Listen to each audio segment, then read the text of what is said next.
So your G82's oil cooler sits right behind the front bumper with almost no protection from the road. A single rock at a highway speed can puncture it and drain your engine's oil in seconds. That's just one of 6 real issues I found after going through recall filings, owner forums, and reported problems for this car. Some of it's minor, one of it is generally the most important thing to check before you buy. So let's go through all of it. Worst first. If you ever watched my reliability video on the N20 320i and the 320ai, you know how I do these. There's no fluff, no sponsor stuff, just what I actually found, organized by how serious each issue really is. I'm building a G82 M4 myself, it's right here, and so none of this is theoretical for me either, so let's get into it. Issue 1, the oil cooler. It's mounted pretty low and forward on this car, and the factory doesn't give it much of a stone guard. A direct hit from the road debris can puncture it, and when that happens, you can lose your entire oil supply in seconds. So if you keep driving after that happens, you're looking at a catastrophic engine damage complete. The fix here is simple. Aftermarket guards run somewhere around $600 to $800, and they're widely recommended. I have one from Kies Motorsports, and you can check their pricing online and from other BMW specialists or their recommendations. But honestly, this is the one thing this entire list I spend money on first to prevent anything else from happening. It's cheap, insurance, it's very much expensive. So that's number 1. Issue 2. And this one's actually 2 separate recalls on the same system. On February 2021, BMW issued a recall 21V062. It affected the integrated brake system control unit, which wasn't fully the spec. Under hard braking, that could mean reduced brake assist and a longer stopping distance than you expect. That recall covered 2021 BMW and the M4 competition models, and the fix was free through your dealer. Then on August 2024, BMW expanded a second brake recall, 24V104, to cover model years 22 to 2025. This time, the root cause was traced to a signal disruption from the engine position sensor, which could affect hydraulic brake force support. 2 separate brake system recalls, 3 years apart, on the same core system. If you own a G82 in any of these model years, stop this video right now, pull up NHTSA.gov and check your vid.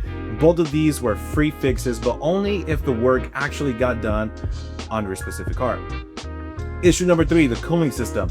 And there are a few things worth noting. First, the coolant expander tank. This is known as a weak point across the entire G chassis platform, not just the M4. It tends to develop a slow leak along horizontal seams, and you'll usually notice it before anything serious happens because you'll get a top-up coolant message on your iDrive.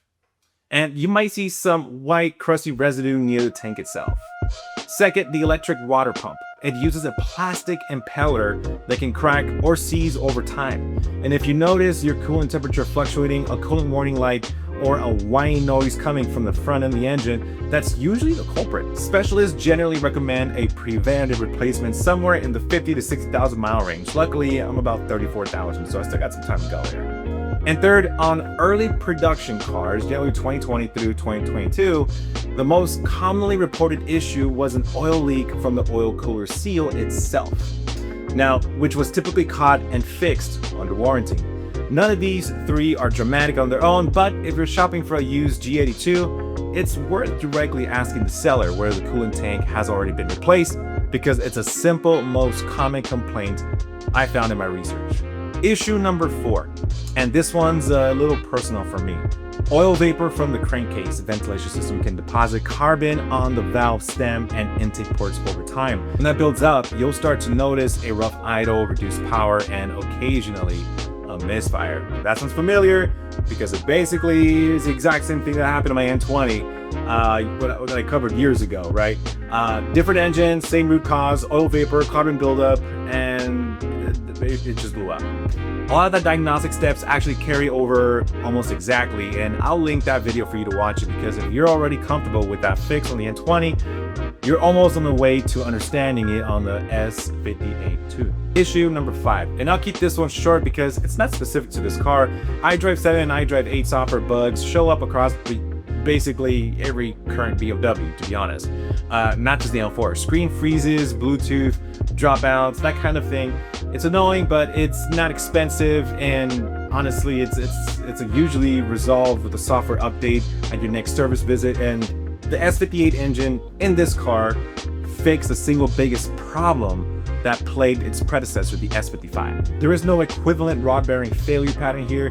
BMW gave this engine a closed deck block, a reinforced one-piece crank-up, front-mounted turbos, and a revised oil system. That's not market language, that's genuine structural improvement over the engine that came before it. So after basically everything that I covered, is the G82 M4 reliable? For a modern, high-output twin-turbo engine, the real answer is yes, with real caveats. Get the oil engine cooler guarded, which I did that. Keep an eye on the cooling system as it ages, like any other car, and budget for the CCV service down the road. None of that is unusual for a performance car in this class. It's just the stuff nobody tells you before you buy one. If you're already dealing with any of these on your own G82, put it in the comments below. I read every one of them, and I'm already working on a few follow-up videos based on what people are running into. And if there's specific problems you want me to dig into next, tell me down there too, because that's exactly how I pick what I cover next. Thanks for watching, and I'll see you in the next one.